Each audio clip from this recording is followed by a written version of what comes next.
Hello, welcome to the Cesim Global Challenge 2024-2025, the top 10 winning tips. This video will focus on winning tip number 9, the finance decision. So for the finance, we need to keep enough cash. Keep enough cash. For this round, we invest a lot. So for the financial, we see that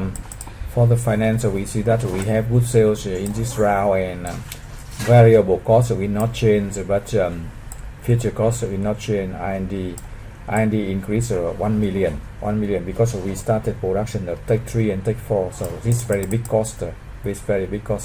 That cost we still have the cost increased by about 1 million. That's why we get about 600,000 negative profit.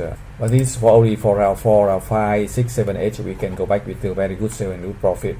We also have the long-term debt here, so we don't want to get that long-term anymore. That's why we issue the stock, because we are having very good stock price here, 259, right? That's why we issue 10,000 of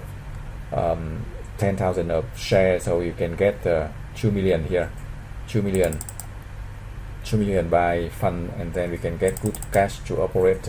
At the beginning cash, now we can get enough cash to operate the company to avoid any emergency loss. So that's the sample of finance decision. So you can see the finance decision very important to get enough funds to operate, fund for R&D, fund for production expansion, right? If you have any question, you can send the email to cesimhelp2020@gmail.com or get the free support for round 1 and round 2. Thank you for watching. Good luck and success.